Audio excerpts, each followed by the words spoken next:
Bonsoir, bienvenue, Mycroft. Je m'appelle Thierry Théolier.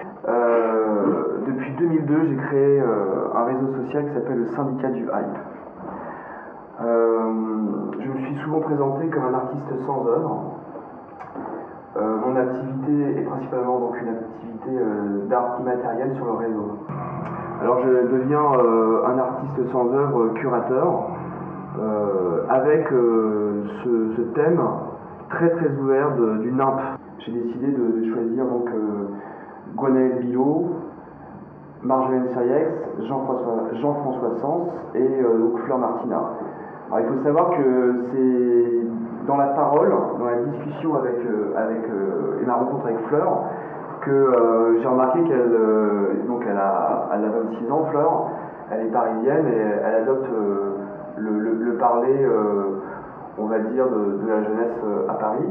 Et elle disait souvent c'est nimp, c'est nimp, c'est nimp. Et là j'ai eu une espèce de révélation, je dis, et moi je fonctionne vachement sur le langage, donc le langage, donc l'argot et mon propre langage SDHien, donc j'ai un jeu avec le langage, et je me suis dit, c'est ça qu'il faut faire, quoi. Il faut ouvrir encore une fois les réseaux, la conception aussi de l'exposition, et surtout je suis écrivain, je suis performeur, je suis animateur réseau, et j'ai donc maintenant la fonction de curateur, c'est un mot un peu pompeux, mais je suis quand même, avec ou sans œuvre, j'ai quand même sorti un bouquin, donc je suis quand même un artiste qui organise une exposition. Et moi, en tant qu'artiste, avec ou sans œuvre, avec des œuvres légères ou pas, j'ai toujours été confronté avec comme dit un groupe d'activistes sur le web, à des shérifs, à des commissaires. Donc je pense que c'est bien qu'un artiste organise lui-même une exposition d'art. Alors justement, donc, celui qui a... Voilà, donc là on est devant une sculpture de Gwenaël Bilot. C'est Michael Myers, donc le psycho-killer d'Halloween. Voilà, donc ça c'est vraiment l'exemple type de cette culture des films d'horreur. Par exemple, toujours un tableau de Gwenaël Bilot. Il m'a rien dit. Quand j'ai vu le tableau, quand j'ai lu la citation, j'ai fait ça c'est du Bret Easton Ellis. Et j'ai reconnu tout de suite Bret Easton Ellis. Et j'ai pas eu besoin d'aller chercher le dossier de presse. Et là, on reconnaît Leatherface de Massacre à la tronçonneuse. Et par rapport à la hype, qui est une de mes obsessions contextuelles, où tout est mélangé, où c'est un réseau où la com, l'art, la teuf se percutent, et c'est une espèce d'immense partout sans sexe. Là, on voit Kate Moss, enfin je sais pas si c'est Kate Moss, je sais que Gwenaël s'inspire pas mal aussi des icônes. Mais là, elles sont un peu en danger parce qu'il y a des orfèvres qui est ici. Gwenaël, c'est un ami de Arnaud Lavelle-Lerojoux et de Joël Hubaut, qui a fait une génération d'artistes que j'aime bien parce qu'ils sont assez rock'n'roll et assez trash. Par rapport à la culture un peu, la contre-culture contemporaine, avec les zombies, il y a des films bis, des nanars, etc. Il y a le zombie nazi. Et là, ça me fait penser aussi à Maniac Cop, un film de Lewis Day, si je dis pas de bêtises. Et là, on retrouve d'autres références au film de zombies. Et à Medusa aussi. Voilà, donc ça c'est Gwenaël Bilot, et j'aime beaucoup son travail parce qu'il est aussi performeur.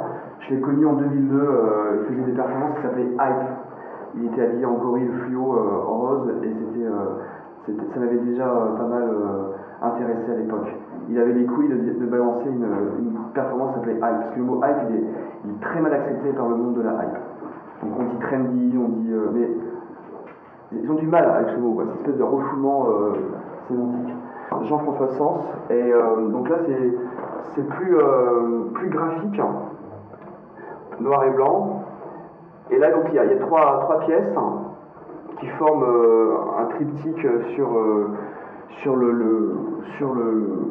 l'identité sociale, je pense, et le groupe. Donc les tribus, l'aspect un peu anti, avec un dessin de mai 68 qui représente le groupe en rébellion. En rébellion. Et ensuite, là, l'image du dandy replié chez lui, on peut dire qu'il se prend un peu la tête. Et le groupe en fait artistique Krausen avec Stéphane Escher. Donc là c'est un travail de Marjolaine Siriex. On voit donc quelqu'un qui fait du slam sur une foule. Et c'était un concert à la Miroiterie d'un groupe que j'ai adoré qui s'appelle Electric. Et donc c'est un peu aussi l'heure le moment du NIMP. Alors le NIMP c'est pas n'importe quoi. NIMP c'est pas n'importe quoi. C'est trop facile. Simplement une impulsion, un univers qui renvoie en fait à des choses qui sont en dehors du cadre, en dehors du contexte rationnel de ce que on essaye de nous imposer. Donc NIMP c'est un univers, c'est mon univers, c'est mon expérience de la contre-culture qui existe, qui est devenue populaire évidemment, c'est quand même, on est quand même toujours dans le pop. Le premier dessin qui a été créé pour NIMP, c'est celui-là. Et ça c'est un film, donc on voit quelqu'un qui dit c'est NIMP la life, donc évidemment là c'est en fait un film qui s'appelle iZombie Chronicle of Pain de Andrew Parkinson, un film qui est très peu connu mais qui est pour moi vraiment le film post-Romero, qui est meilleur que du Romero. Et c'est l'histoire d'un mec qui devient un zombie, qui se rend compte. Alors c'est un mélange entre la mouche, donc qui se détériore au fur et à mesure. Et c'est un film qui est vraiment flippant, vraiment déprimant, mais qui renvoie vraiment les conditions d'être mourant, de crevard, quoi, de mort vivant, quoi. Parce que bon. Et ce film est vraiment très bien. Bon, il y a quand même de l'humour pour justement, donc c'est NIMP la life. Marjolaine, je la connais pas mal de temps et on a beaucoup échangé, partagé des films, des jeux vidéo, de la musique. Et, on baigne réciproquement dans les mêmes univers. Elle a son univers aussi, mais on a pas mal de références en commun. Et ça, c'est un dessin de Jean-François Sens, qui est daté de 86, et on voit aussi l'attrait au gore, aux super-héros, etc. Et j'aime beaucoup celui-là. Moi, je suis un super crevard. Elle a fait 7 toiles pour l'expo. C'est en fait ce qui s'appelle NIMP Dears. Et elle s'est inspirée justement de ces photos qui sont un peu on va dire un peu idiotes, hein, qui sont très présentes sur le web et qui génèrent une esthétique du NIMP, alors je sais pas, il y a 10 ans on aurait dit du porte-nawak ou du surréalisme. Et là c'est 3 cercles qui se montent. Et là, bon, elle a mieux parlé de son travail que je peux lui en parler. Mais ça, c'est le tableau qu'elle a fait exactement pour l'expo. Mais après, c'est du bondage. Et je disais, en fait, le paradoxe... parce qu'en fait, on est quand même tiraillé par la sensualité, par la religion. On est donc issu d'une culture judéo-chrétienne. Et là, moi, ça me fait penser aussi à... Là, c'est ce tableau, donc c'est carrément du bondage SM. Elle me fait penser à Madonna.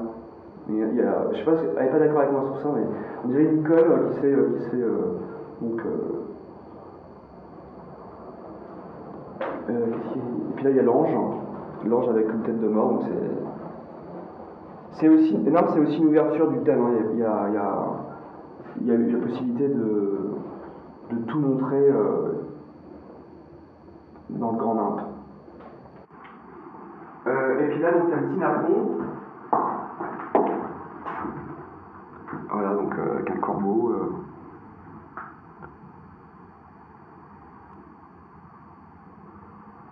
Voilà, et tout ça, en fait, c'est aussi l'émulation de mon réseau social, le syndicat du Hive, que j'anime quotidiennement sur le web. Donc syndicatduhive.nim.com.